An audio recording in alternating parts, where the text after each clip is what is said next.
Open your Bible in the book of John. John chapter 21, verse 15 hanggang verse 17. At ito po ang salita ng ating Panginoong Diyos.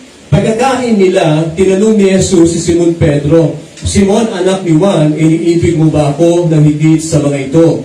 Opo, Panginoon, alam ninyong mahal ko kayo, tugon niya. Sinabi sa kanya ni Jesus, kung gayon, pakanin mo ang aking mga batang tupa. Muli siyang tinanong ni Jesus, Simon, anak ni Juan, iniibig mo ba ako? Sumagot si Pedro, Opo, Panginoon, alam ninyong mahal ko kayo. Sabi ni Jesus, alagaan mo ang aking mga tupa. Pangatlong ulit na tinanong ni Jesus, si Simon Pedro na anak ni Juan, mahal mo ba ako? Nalungkot si Pedro sapagkat 3 beses siyang tinanong ng mahal mo ba ako? At sumagot siya, Panginoon, alam po ninyo ang lahat ng bagay. Alam ninyong mahal ko kayo. Sinabi sa kanya ni Jesus, pakanin mo ang aking mga tupa. Ang Diyos po magpapala sa kanyang buhay at banal na salita sa umagang ito. Purihin po ang ating Panginoong Diyos. Yung topic po natin this morning ay lumabas po dun sa Word of God. Do you love Jesus?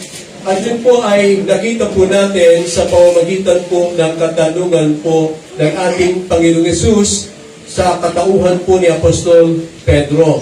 Alam po ninyo, sa Kristyanismo at sa mundo pong ito, ay makikita natin, sabi nga po ganyan, ang tunay na mga mananampalataya sa pamamagitan ng pag-ibig nila sa ating Panginoon.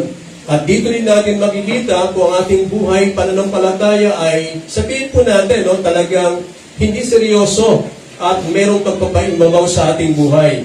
Ang pag-ibig ang sasala po sa ating mga kapatid kung talagang tunay na tayo po ay nagmamahal sa ating Panginoong Jesus. Alam po ninyo, kung papansinin po natin, maraming mga tao, lalo na po kapag ito mga lately, siguro alam naman ninyo yung mga issue po sa social media, ay talagang nakikita natin yung paninindigan, pag-ibig sa Panginoon, at yung sinasabing paninindigan sa kanilang mga pananampalataya.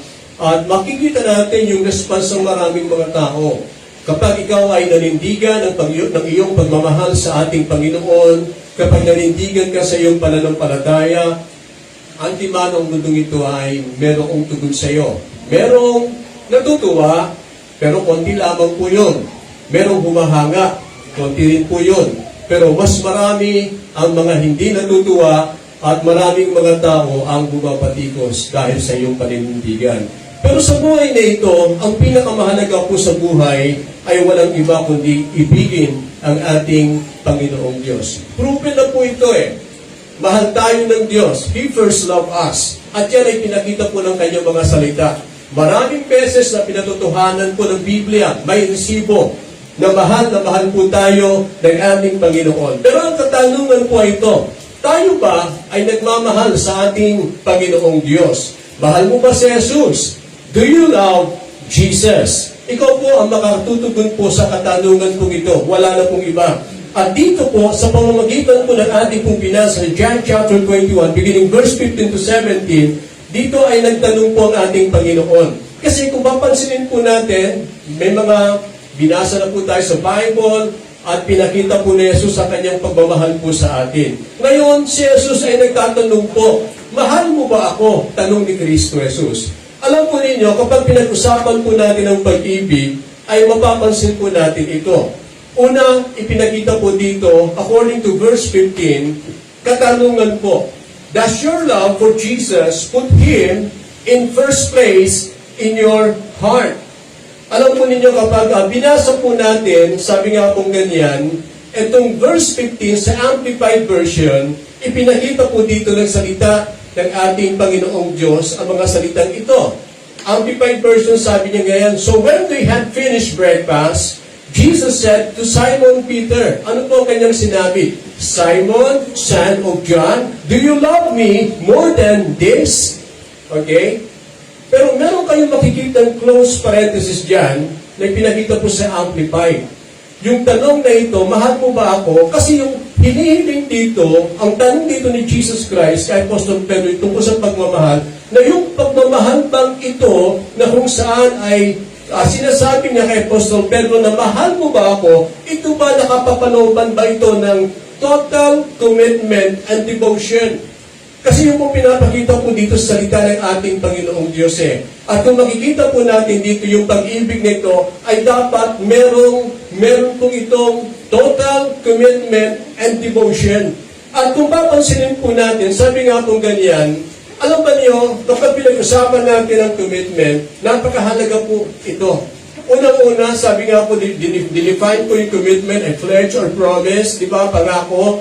Okay, o kaya naman sabihin natin, vow to entrust oneself entirely to Him. Nandun yung ipinagkatiwala mo ang kabuuan ng iyong buhay mismo sa ating Panginoon. Inilagak mo o inialay mo ang iyong buhay sa harapan ng ating Panginoong Diyos.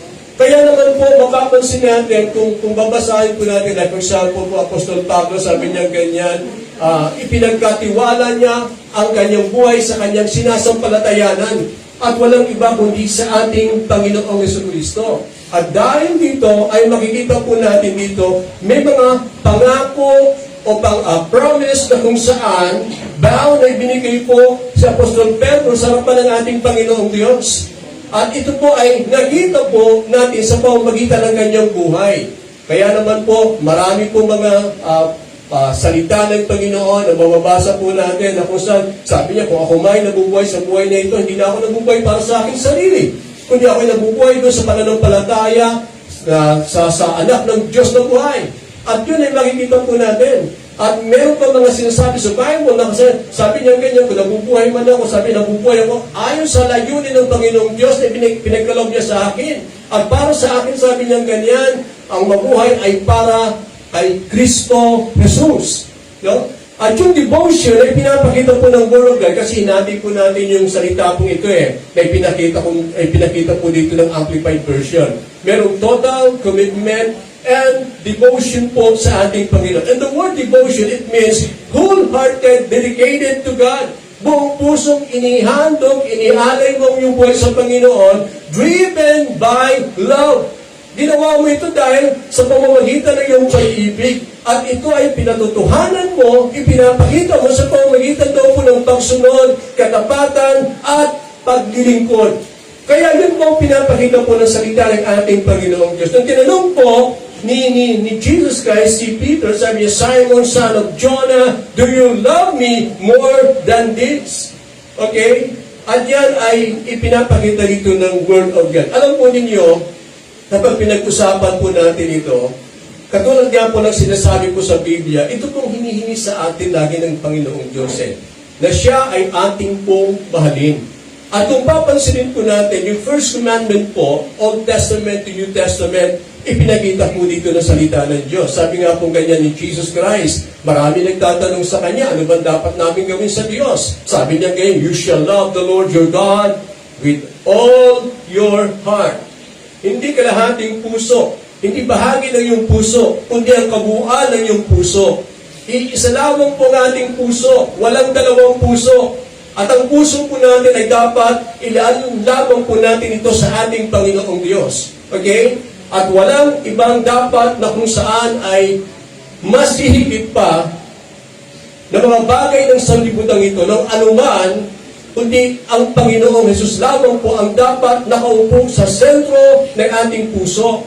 Sabi niya, with all your heart, with all your soul, buong puso, buong kaluluwa, and with all your mind.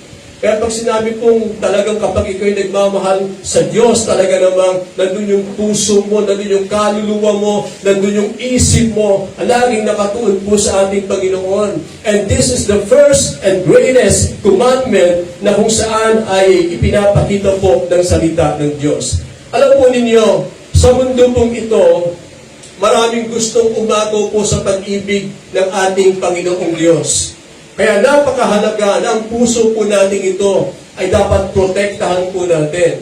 Protektahan natin sa sino mang gustong umagaw ng pag-ibig na ito. Protektahan natin sa panlalamig. Kasi minsan dumating po yung puntos ng tao, moody po yan eh. Dumating, minsan mainit, minsan naman ay malamig. Kaya naman po, sinabi po ng Panginoon bilang babala po sa atin ito. In Matthew chapter 6, verse 27, no one can serve two masters, for either, sabi niya ganyan, he will hate the one and love the other. Totoo po yun. Pinapakita po yan ang salita ng Diyos. Pwedeng mangyari, kamuhian mo ang isa, pagkatapos naman po, mahalin mo yung isa. Or he will be devoted to the one, okay? Magiging devoto siya doon sa isa, at pagkatapos naman ay itatakwil niyang isa. You cannot serve God and Mammon. And according to Amplified Version, the word Mammon, ito po, tumutukoy po dito. Money, possession, fame, status, o ano man yung kalagayan mo sa buhay. Whatever is value more than the Lord. Now, tanong po ito, mga kapatid. Sa buhay po ba natin, bilang mga Kristiyano, sino ba nangingibabaw sa ating puso? Sino ba nagdidikta sa ating mga buhay? Pagising natin sa umaga, okay? Ano bang una nating ginagawa? Sabi ka niyan, walang pwedeng umagaw sa pagmamahal na ito sa Panginoon. Walang pwedeng umagaw ng paglilingkod natin sa ating Panginoong Diyos. Kaya kung meron man, nabubuhay ka dahil lang sa pera, darating panahon, mapapahamak ka. Kung ang buhay mo nakatulong mo sa mga bagay ng mundong ito, darating ang panahon, hindi mo rin madadala yan. Kahit na anong gawin mo, mga kapatid. Sabi nga ng Bible, hubad kang lumabas sa mundong ito, hubad ka rin babalik. Sa alam mo ka nang galing, sa alam mo ka rin babalik. So anong madadala mo pagdating ng araw? Kahit nasabihin natin, okay lang, magsipag ka, may mga pinaghirapan ka sa buhay na ito. Kaya ka nagkaroon, kaya kami mga pag-aari.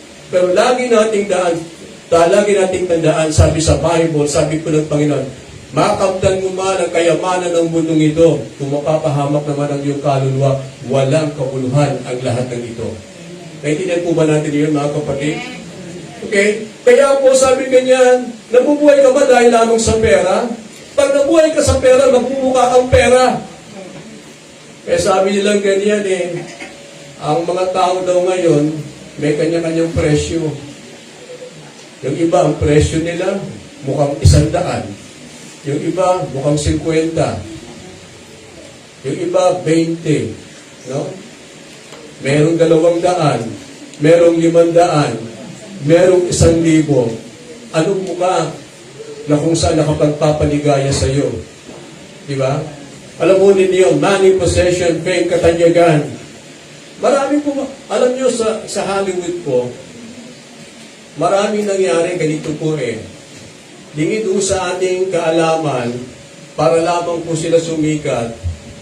Maraming kwento kung alam na kung saan isinanlang nila yung kanilang kaluluwa kay Satanas para lamang po maging tanyag at maging mayaman. In fact, maraming pangyayari po, naalala ko po isang kwento ng mga missionary. Meron daw isang pangyayaring ganito daw po na kung saan natuklasan nila, may mga tao talaga, literal po ito, no? Kasi yan naman, pwede natin sabihin natin na, totoo ba ito? Kamakailan lang, di ba? May mga nagpapatotoo, they worship Satan Totoo po ito, mga kapatid. Nangyayari na po ito sa panahon po natin ngayon. At kung makikita po natin, ito ang kanilang natuklasan ng mga missionary. Yung mga tao, na kung saan isinanla nila ang kanilang kaluluwa kay Satanas, at the age of 40, may nangyayari po sa kanila. Isang uri ng kamatayan na mahirap ipaliwanag at nakakatakot na kamatayan. Naalala ko tuloy si Herodes, nung mamatay po siya, inukot agad yung kanyang katawan. Pero ito natuklasan nila at the age of 40, may nangyayari po talaga sa kanila. Kaya may nagmamak po sa ating Panginoong Diyos. Alam niyo, minsan talagang grace na lang ng Panginoon kung makaligtas ka sa totoo lamang po. Pero maraming bumubulagta at namamatay dahil sa kanilang ginagawa po sa ating Panginoon. So, alam mo ninyo, ang buhay natin sa mundong ito, kahit maging tanyag ka, darating na araw, ngayon nasa limelight ka, darating na araw, mawawala din yan sa iyo, mga kapatid. At sabi nga kung ganyan, kahit na yung kalagayan natin sa buhay, di ba sabi na, buhay daw parang gulong. Minsan nasa itaas ka, minsan naman nasa ibaba ka. Ano ba kalagayan natin ngayon mga kapatid? Ikaw ba'y nasa itaas o nasa ibaba? Mahirap yata yung nasa ibaba. Di ba? Kasi nadadaganan ka. Kung nasa taas ka naman, maaluan na maaluan ito. Pero ano man ang kalagayan natin sa buhay mga kapatid, ito ang dahilan kung bakit kung minsan nagiging driving force po ito, kaya meron silang ginagawa. At labas doon ang Panginoon. Okay, bakit mo ginagawa yan? Kasi ang hirap ng buhay eh. Kasi mahirap kami. Kasi kailangan namin kumain. Kasi kailangan mo magkaroon ng ganito.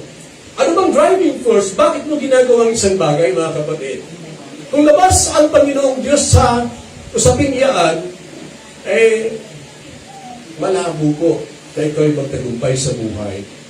Whatever is value more than the Lord, mga kapatid, yan ay pagsamba sa Diyos-Diyosan. Ano man ang binibigyan mong pagpapahalaga sa buhay na ito kaysa sa ating Panginoon, itinuturing po yan na pagsamba po sa Diyos-Diyosan. Kaya minsan makikita natin, di ba? Maraming hindi makapag-church because meron silang kausap na business. Okay, dahil may business po sila. Maraming hindi makapag-church kasi, tawag dito, may mga bagay na hindi sila mabitawan sa mundo pong ito. No? Kaya sabi sa Bible, hindi ka pwedeng maglingkod. Mamili ka. Kanino ba talaga ikaw? Kay Jesus ba? Okay? O dito sa mga bagay ng mundong ito, o kay Satan ka. Alam mo ninyo, sabi nga kung ganyan, yung word na pag-ibig sa Panginoon, kapag tingnan po natin ito, dinipay natin ito dati, agape At pagkatapos, pinakita po yun ng 1 Corinthians chapter 13, kung ito nagkakamali, beginning verse 4 to 7, ipinakita niya yung katangian ng agape love.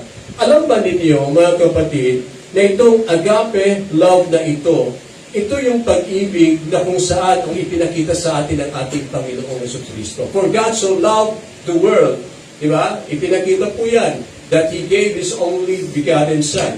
Si Jesus, inialay niya kanyang buhay sa atin dahil sa pag-ibig niya sa atin. Ang ginamit po doon, agape love Di ba? At kung mapapansin din po natin, sabi nga po sa Bible, ipinakita din po niya na kung saan inutusan niya ang kanyang mga anak na umibig. At yung utos na ito, sabi nga po ngayon, pinakapangunahin na utos na ibigin natin ng Diyos, ang gusto makita sa atin ng Diyos doon, yung pag-ibig na agape. Agape love. Na kung saan ang pag-ibig na ito ay nagmula sa Kanya, na itinanim po sa ating mga puso. Nang gusto niya ang pag-ibig na ito ay sumipol, lumago sa buhay nating ito. Na patuloy na ito ay mamunga. At ang bunga na ito ay dapat makita sa bawat isa sa atin sa pamamagitan ng bunga ng banal na Espiritu Santo. Na yung pag-ibig na yon, na hinihingi sa atin ng Panginoon, na kung saan nung ibinigay niya ang kanyang buhay sa krus ng Kalbaryo, at yung sinabi ng Panginoon na ang pag-ibig ng isang tao na darating sa punto na makikita na ang tunay na pag-ibig nito na handa niyang ibigay din ang kanyang buhay sa kanyang kapwa, ang gustong makita ng Diyos doon ay agape love. At nung kinuman po ng Diyos ang mag-asawa na mag-ibigan sa isa't isa, ang ginamit din po niya doon ay agape love. Kaya naman po, nung ipinapakita po ang salita ng ating Panginoong Diyos, napakahalaga po na kung saan ay dapat makita po sa atin ang pag-ibig na ito. Alam po ninyo, sabi nga po ni St. Paul, sabi niya ganyan, in 2 Corinthians chapter 5 verse 14, sabi niya, the love of Christ control us.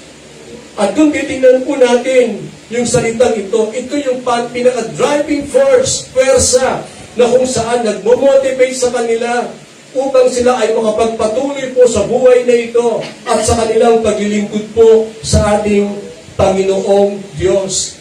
Sabi nga pong ganyan, ito'y alam na alam po ng ating Panginoon. People who love greatly, sacrifice greatly. Naniniwala kayo doon? Okay? People who love greatly, give up things. Naniniwala ba kayo doon?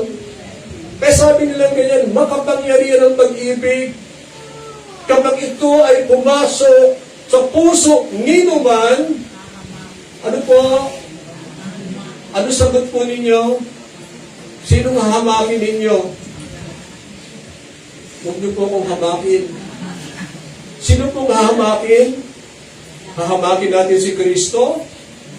Hahamakin ang lahat. Okay, masunod ka lamang. Alam na niyo sa kapangyarihan ng pag-ibig. Kasi ang tao, sabi ko ng mga psychologists, ito gusto ng tao ito eh. Una, na siya ay ibigin. Gusto ba ninyo yan? Okay, huwag yung umamin, parang hindi nakakaintindi. Gusto niya na siya ibigin. Sino po dito sa inyo gusto niya na iniibig siya? Okay, praise the Lord. Sino po dito na gusto na siya ay umibig? Umibig na po ba kayo? Yan ang sabi po ng mga psychologists. Si Lord, ganun din eh. Nagmahal at gusto rin po niya na siya ay mahalin. Naintindihan po ba natin yun, mga kapatid? At yun ay pinapakita lagi ng salita ng Diyos. Makapangyarihan ang pag-ibig. Kaya kapag pumasok ito sa puso ng mga tao, ay talaga namang makikita natin yung kanyang sakripisyo o dakilang sakripisyo at handa niyang ibigay ang lahat doon sa kanyang iniibig. Diba sabi nga nilang ganyan, kahit naalala ko ito yung isang kasabihan kapag ang isang tao ay nagmahal, harangan mo man niya ng 10 kalabaw, kasagasaan niya ang lahat ng ito. Makamtan niya lang yung kanyang minamahal. Naniniwala pa kayo sa ganong klase ng kasabihan? Bakit hindi po kayo makatipo?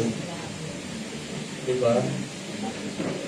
Susungkitin niya ang bituin sa langit. Kasi nagmahal eh. Diba? Lalanguyin ang malawak na karagatan. Nagmahal eh. Diba? Aakyatin niya ang matataas na bundok. Nagmahal kasi. Sabi nga, people who love greatly, sacrifice greatly. Nagmahal po ba kayo? Hello? Sigurado kayo? People who love greatly, give up things. Dumating ka na ba doon sa pag-ibig mo, kapatid? Ibinigay mo ang lahat. May mga bagay na isinuko ka. Dumating ka na ba sa punto sa ganoon? Kaya sabi ni Paul, pinakita niya doon sa salita ng Panginoong Diyos kanina, sabi niya, Christ's love control us. Ang pag-ibig ni Kristo ang siyang kumokontrol sa amin. Sabi niya ganyan. At yun ay ipinakita po ng salita ng ating Panginoong Diyos. Kaya naman po, sabi ng ganyan, dahil dito, sinabi rin po niya in 1 Corinthians chapter 16 verse 22, na kung sino man, if anyone does not love the Lord, okay, nasabi ko sa Amplified, does not obey, respect, believe in Jesus Christ and His message, he is to be accursed. Sabi sa Bible, hindi mo mahal si Kristo. Kung hindi ka nagmamahal kay Kristo, at ang katibayan niyan, kapatid, hindi ka sumusunod sa Kanya, hindi mo siya nire-respeto, hindi ka naniwala sa Kanya at sa Kanyang mensahe, ikaw ay nasa ilalim ng sumpa. Naintindihan po ba natin yun? Ang hirap pala kapag hindi mo inibig si Lord, ikaw ay nasa ilalim po ng sumpa. At yan ay maliwanag po ng pinakita po ng Word of God. Sumpain ang sinumang walang pag-ibig po sa ating Panginoong Diyos. Okay? Yan ay bawala po sa atin ng salita ng ating Panginoon. Kasi nga po yung first commandment, ano yung first commandment? Ibigin mo ang Diyos. Okay? Kaya ang tanong dyan, mga kapatid ko, yung unang tanong dyan, tayong nagmamahal talaga sa Panginoon, ang unang tanong dito, talaga bang ang Panginoong Jesucristo, siya yung first place sa puso po natin. Okay? At kayo, challenge ko kayo. Tingnan natin yung daily activities po natin, yung mga calendar natin. Nakapanood ba dyan si Jesus Christ? Okay. Alam po ninyo, kapag tinginan po natin ito, sabi nga pong ganyan, nung tinanong po, okay, ni Jesus Christ si Peter, do you love me? Tapos pinakita po ng sabi ko sa salita ng Diyos, merong total commitment, dapat merong devotion po. Ang sagot po ni Peter ay ganito, yes Lord, you know that I love you. Pero iba yata yung pag-ibig na sagot ni Apostol Pedro. Malalim ito, according to Amplified, merong personal na pag-ibig, pagmamahal, pero bilang isang malapit na kaibigan. Hindi agape ang lumabas dito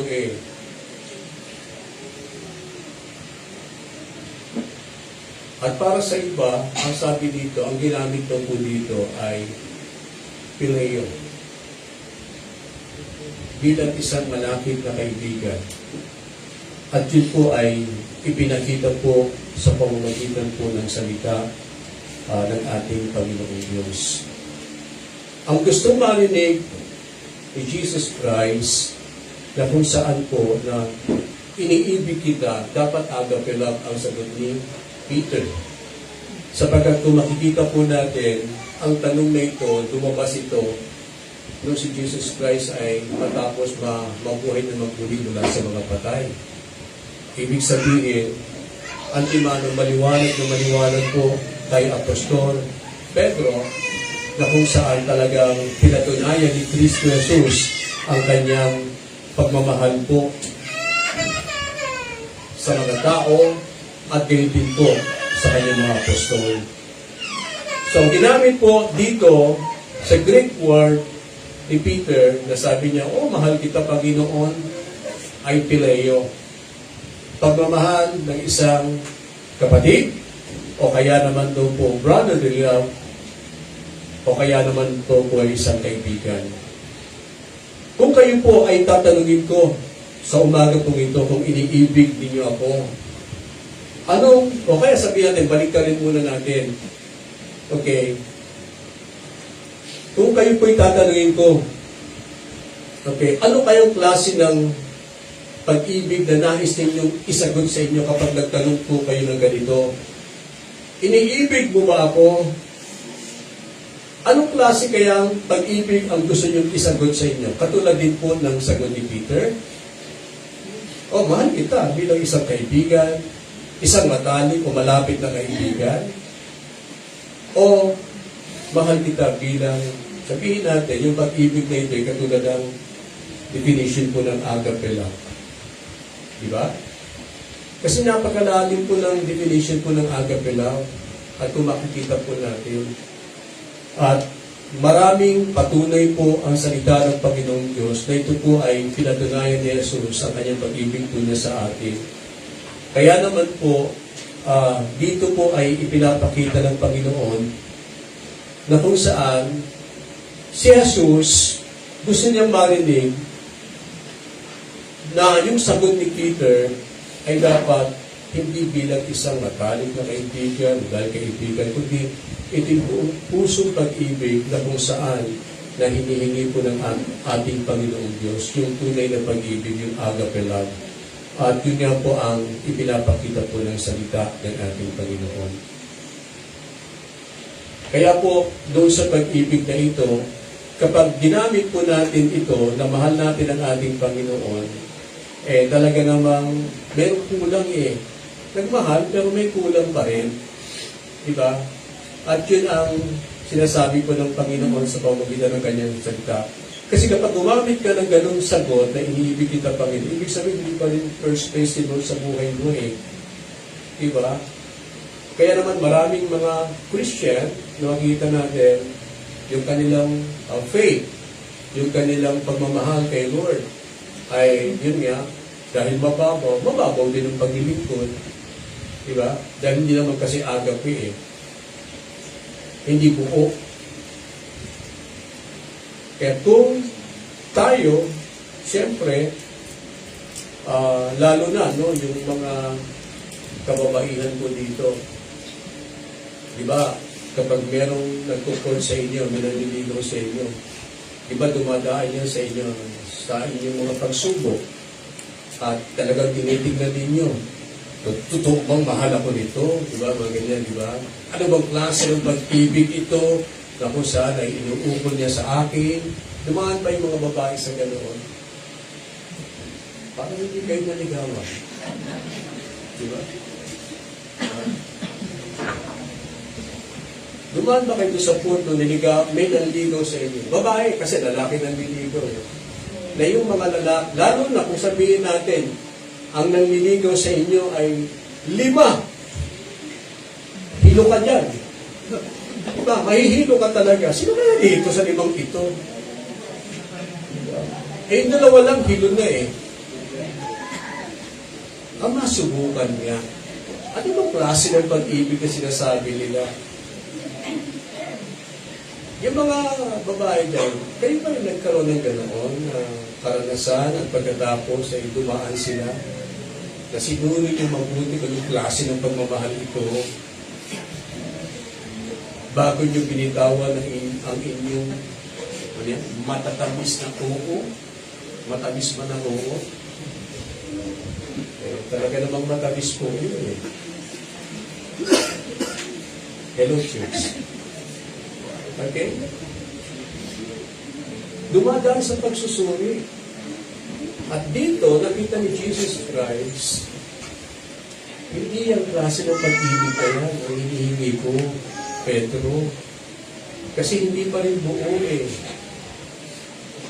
Kasi ang gusto ko buo, buong puso, buong pag-iisip, buong kaluluwa. At yun ang hinihingi ko ng Panginoon. Na kung ano yung ibinigay kong pag-ibig sa iyo, dapat ganun din ang pag-ibig na ibinibigay mo sa akin. Gets po ba ninyo, mga kapatid?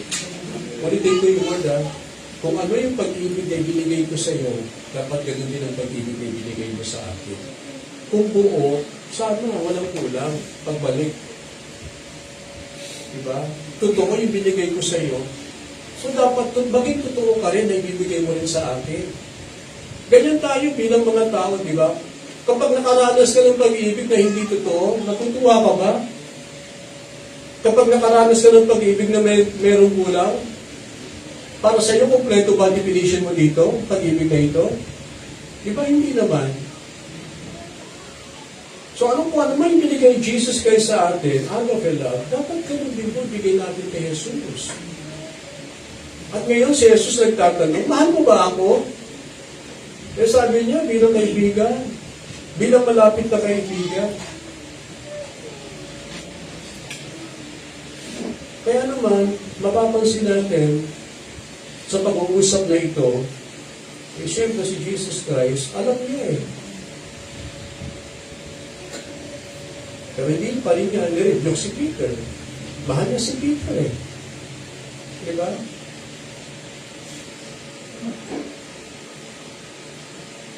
Pangalawang tanong. Does your love for Jesus show sacrifice and service? According to verse 15 hanggang verse 17, lumabas mo ang mga versikulong ito. Okay? Mahal mo ba ako, Peter? Sabi ni Jesus kay Peter, mahal mo ba ako? Do you love me? Pagkatapos, sinabi po ni Jesus ay ganito.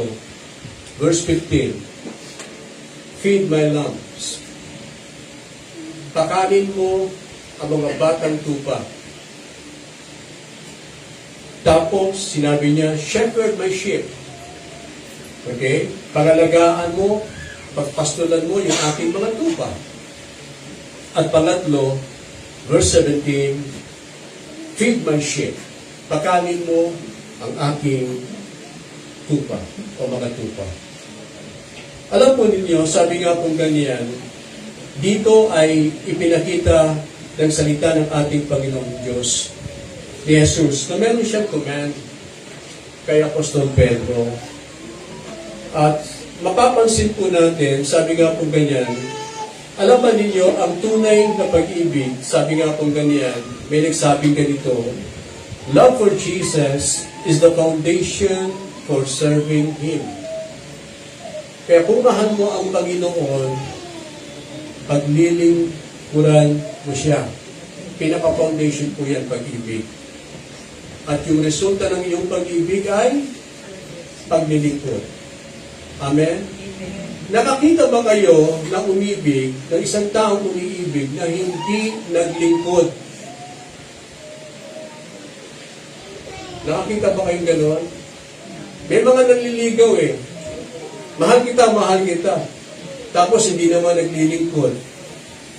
Kayo, sasagutin mo yung gano'n? Sabi mo, iniibig din kita kasi gwapo ka eh. Diba? Kasi pasa ka sa mata ko.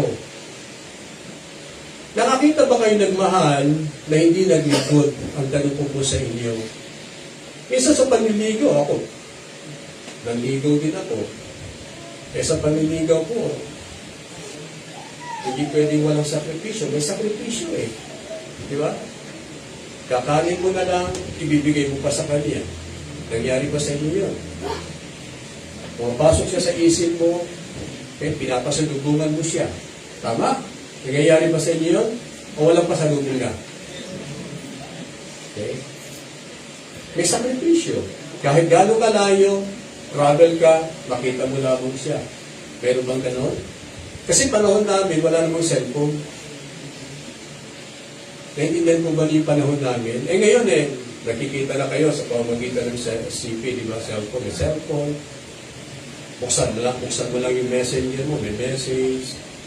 Anong time namin, ni Ate Jackie, walang telepono. May telepono, pero ang layo, nasa mission ako eh. Tapos, yung telepono baryo, wala namang telepono sa baryo eh. Ang hirap ng panahon namin. Talagang pupunta ka, pasadyain mo, para lamang makita mo. Sa pagpunta mo, doon pa lamang may sakripisyo. Pati yung pagbibigay ng mga makapagbibigay ng kasiyahan sa kanya. May iba'y nakaranas ng ganoon, mga kapatid. Mga babae, umamin mo kayo. Okay? Kay Lord, sabi ganyan, love for Jesus is the foundation for serving Him. Kaya naman dito ay antimano, ipinakita na po niya ng ating Panginoong Kristo ang mga salitang ito, na kung saan ay ito yung ministry ni Peter. At kung mapapansin ninyo, sabi nga po ganyan, si Apostol Pedro ay talagang itinagupiling ni Jesus ang kanyang gawain, ang kanyang mga tupa kay Apostol Pedro. At kung titignan naman po natin, di ba, after po ng, pagkatapos po ng ascension ni Jesus Christ, and after the baptism of the Holy Spirit, dito sa book of Acts chapter 2, ay mapapansin natin, di ba, may boldness, filled with the Holy Spirit, si Peter po ay talagang hindi lamang po nag-preach ng God's Word, ng Word of God, kundi nakita rin po natin sa kanyang buhay na siya patuloy po sa service, sa paglilingkod po sa ating Panginoon. And he became the one of the pillar of the Jerusalem Church. Isa po siya sa mga haligi ko ng iglesia po sa Jerusalem. Marami sila kasi mga apostles po eh. At nakita natin Peter ay ginamit talaga ng ating Panginoong Diyos effectively, mightily. Pero dito ay mapapansin natin dito, sabi nga po ganyan, hindi pa pwede na sabihin natin mahal natin si Kristo na hindi naman talaga tayo naglilingkod. Kasi ang isang katibayan nagmamahal ay naglilingkod po, mga kapatid. No? At dyan nyo rin makikita na kung saan kapag ang isang pag-ibig po ay unti-unti nawawala na rin po yung paglilingkod. Katibayan po yan, mga kapatid eh. Kaya kung makikita po natin, sabi nga po dito ng salita ng Panginoon, like example po ito, no? According to St. Paul, in 1 Corinthians chapter 9, verse 19, tingnan po niyo yung word, hindi Hindi naman ako alipin, sabi ni Paul. Diba? Pero, nagpapaalipin ako sa lahat. Take note, nagpapaalipin ako sa lahat. Tapos 2 Corinthians chapter 4 verse 5. Sabi nga niya, di ba, ipinapangaral, hindi namin ipinapangaral ang aming sarili, kundi si Kristo bilang Panginoon. At sabi niya ganyan, kami ay inyong mga lingkod dahil kay Kristo. Kaya mayroong paglilingkod talaga, may service eh. Romans chapter 14 verse 18. Ang naglilingkod kay Kristo nang may ganitong kaisipan ay kinalulugdan ng Diyos at iginagalang ng mga tao. Kaya kung ang isip mo, okay, mahal mo si Jesus Christ, handa ka magpaalipin, handa ka maglingkod, okay, paglingkuran ng iyong kapwa, kung ganun klase ang pag-iisip mo, kinalulugdan ka ng ating Panginoong Diyos at igagalang ka ng maraming mga tao. Naintindihan po ba natin yun? May mga kadahilanan kung bakit daw po may mga tao na hindi nagsuserve kay Jesus. Yung iba, busy daw po sa kanilang mga gawain. Like Martha, kilala niya si Jesus, pero busy sa mga gawain. O ano mang gawain ito? Gawain bahay. Yung iba naman daw po, busy with their kids. With the kids.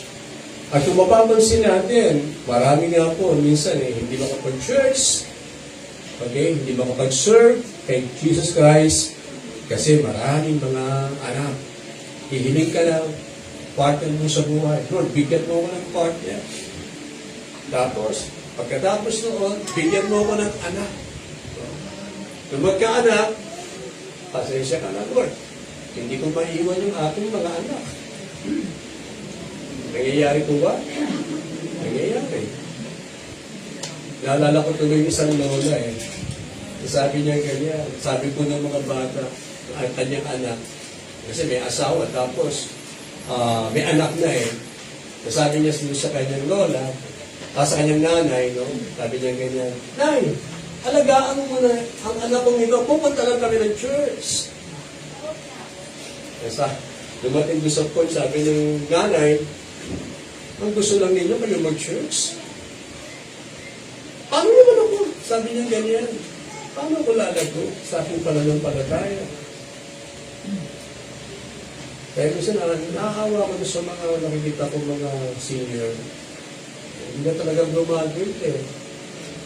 Diba? Nag-alaga sa anak, nagsakripisyo, diba? Hanggang sa dumating yung time, lumaki, okay, pinag-aral, lahat-lahat, pinustusan ng pangangailangan. Akala niya, graduate na siya. Pagkatapos, nakapag-asawa na yung kanyang inaalaga, yung kanyang pinagtapos, nagkaroon ng baby, nagkaroon ng anak. Tapos sasabihin ng anak ko, Nay, alagaan mo yung anak ko. Kala niya graduate na siya. Yung pala, meron pa palang masteral. Magmamaster na naman siya. Tapos, kapag medyo malakas pa, kukuha pa ng doctorate. Magdodoktor pa siya.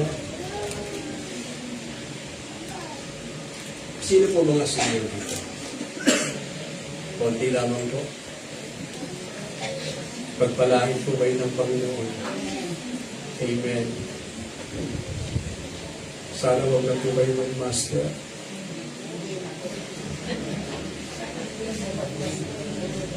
Busy with the kids. I don't have the skills. Alam niyo mga kapatid, ito kadalasan, wala naman akong skills eh. Alam niyo, kahit anong gawin niyo para kay Kristo, counted po yan eh. I don't know how to preach, to teach. Kaya naman, nung ako po mag-start sa full-time ministry, Lord, ito yung alam ko eh. Ang mag-janitor. Ito yung alam ko, Lord eh. Gagawin ko ito para sa iyo.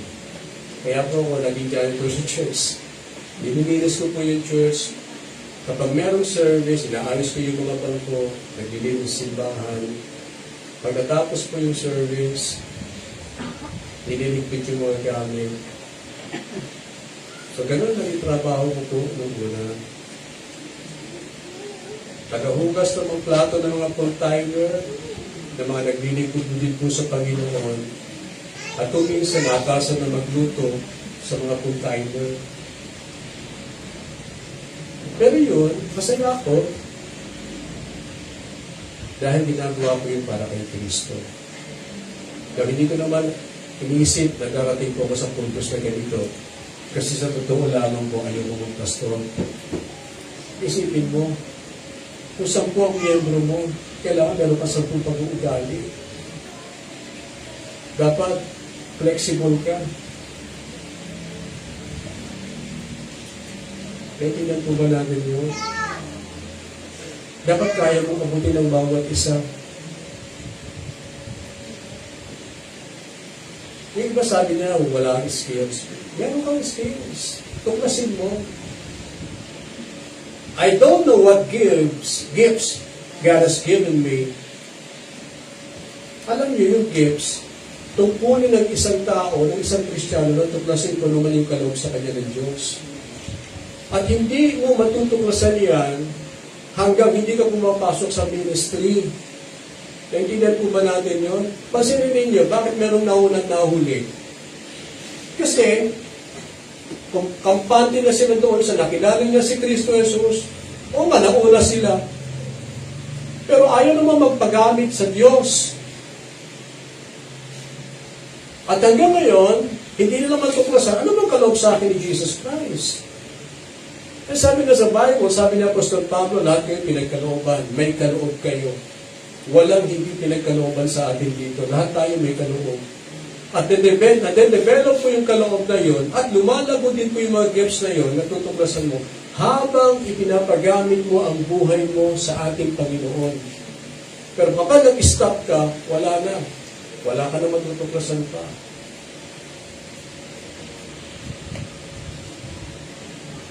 I don't get anything out of it.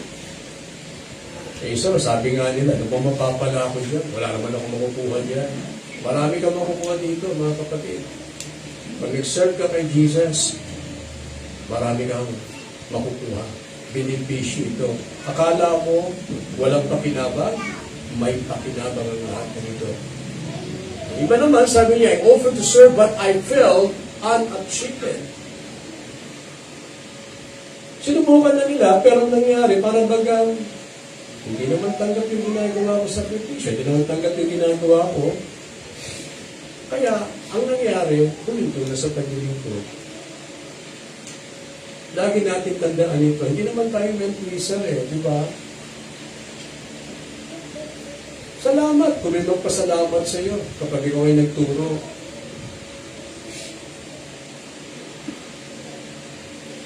Pero mga kapatid, hindi natin ginagawa ito sa tao. Kapag ako'y nag-aaral ng aking mensahe, hindi ko ginagawa na kung saan para lamang i-please yung tao. Ginagawa ito kay Lord.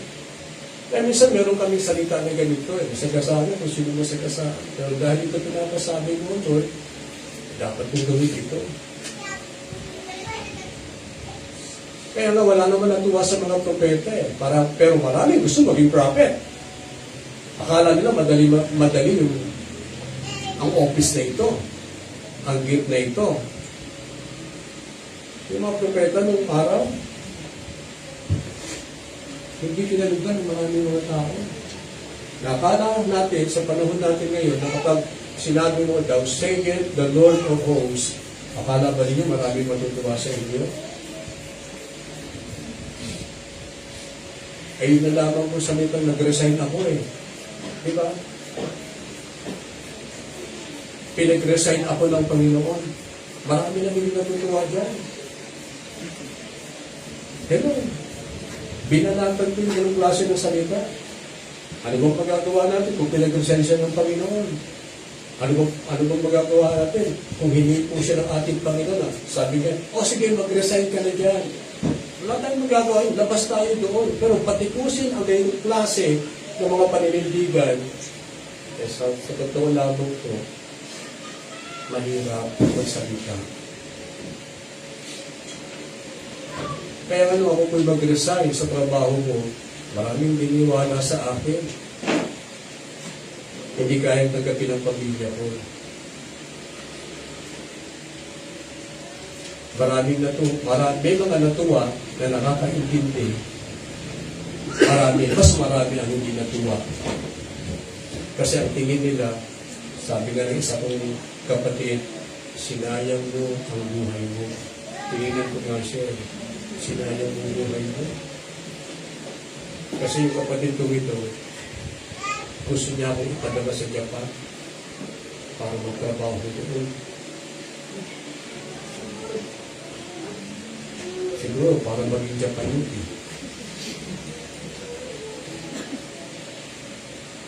Sabi ko, sinayang mo ang buhay mo. Kaya kapag kayo nag-ituto sa Panginoon, iba ang pananaw ko ng butusan. Mahirap talaga tayong tanggapin. Kung pwede na makaintindi sa atin dito, ay yung relasyon natin sa ating Panginoon sa Kristo. Kasi mahal mo siya. Amen? Ito na pinapakita ko dito, mga kapatid. Ako, hindi na ako nakatingin minsan sa gagampanin ko yung aking tungkulin sa harapan ng Panginoon. Yung calling ko sa Panginoon. Sabi ko kay Lord kasi, dumaan ako sa proseso ganito na, Lord, tulungan mo ko na makapanatili ako sa calling mo. Marami akong pinagdaanan doon. Tulungan mo ko na huwag kung mapabayaan yung calling mo sa akin. Na kahit na anong maging resulta na gagawin kong paglilingkod, ang pinakamahalaga sa akin, ikaw lang ang mag-miss ko. Di ko man mag-miss ang maraming mga tao. Na kahit isa na lamang ko ang makikinig sa akin, ganito yung calling ko sa Panginoon, kaya tuloy ko ito dahil mahal ko si Kristo. Kasi marami akong narinig ng mga testimony, nag-serve kay Lord, pero wala na sa pag-serve kay God. Kasi nag-dismaya. Kung talagang pinawag ka ng Panginoong Diyos, maging tapat ka sa Kanya, at gawin mo ang buong makakaya mo kasi mahal na mahal mo siya. Di ka man kalugdan ng tao, ang pinakamahalaga, kinalugdan ka ng ating Panginoon. Amen? So, mag-serve tayo sa Kanya, church. So, sabi nga ni people to know Him is to love Him. Nakilala mo ba si Jesus? Mahalin mo siya. Okay? And to love Him is to serve Him. Pangatlong tanong, does your love continue whatever happens?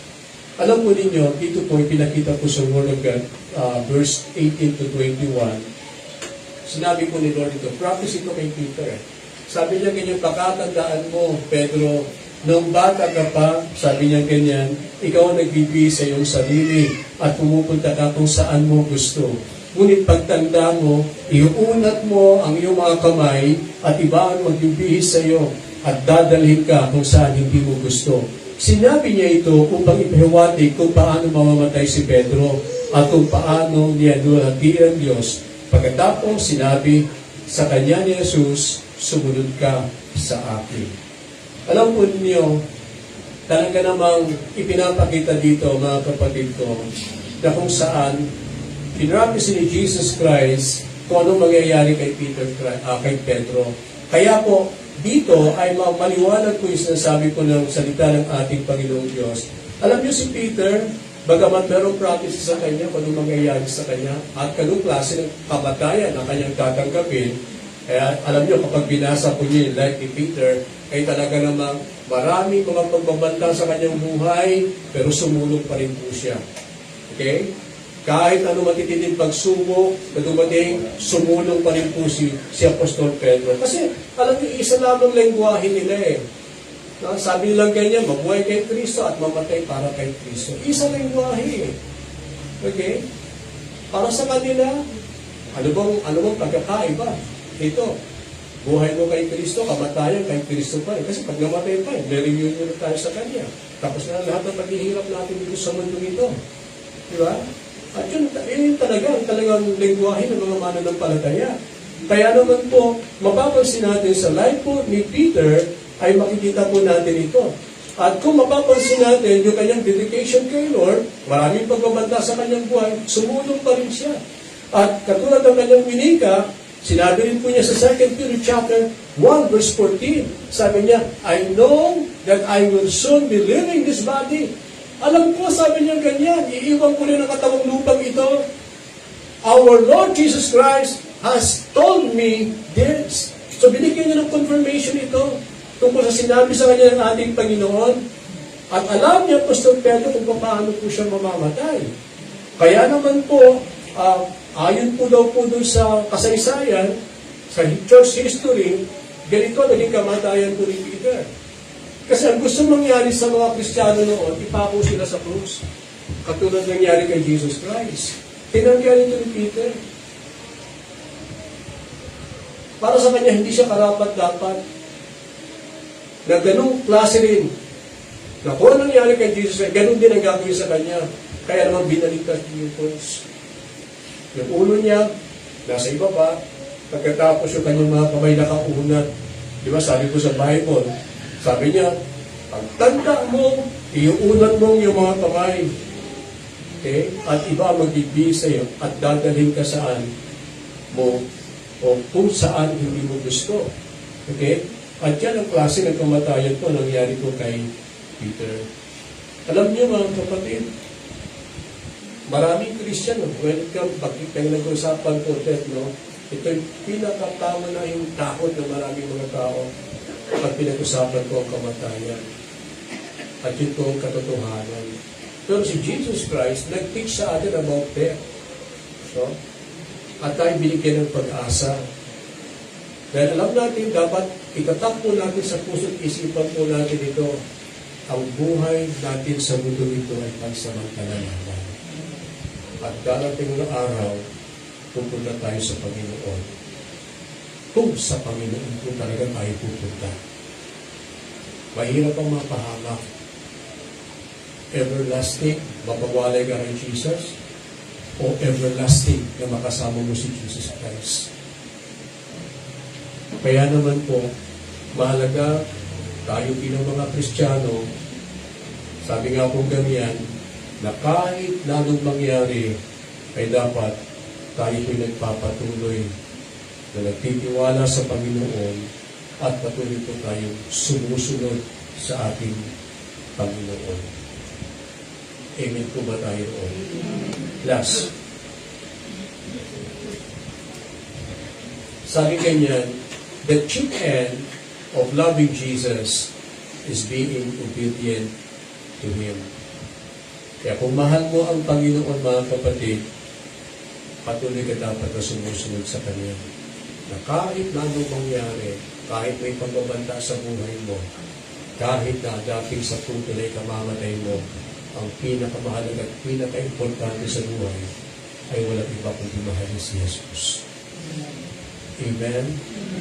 Kasi ang nagmamahal ay pinakita po ng salita ng Diyos na handang sumunod sa lahat ng sinasabi ng kanyang minamahal. Minahal mo si Jesus, sundin mo lahat ng sinasabi niya at ang buhay mo ito'y mapagpapala. Tayo po'y tumayong lahat. Ulitin ko po ang tanong po natin this morning. Tatanungin ko po kayo. At nakita niyo yung mga frutos po natin. Tanong, do you love Jesus? Okay? So dapat po talagang makita natin yun. Does your love for Jesus put Him in first place in your heart? Does your love for Jesus show sacrifice and service? Does your love continue whatever happens? Hallelujah. We worship your name, Jesus.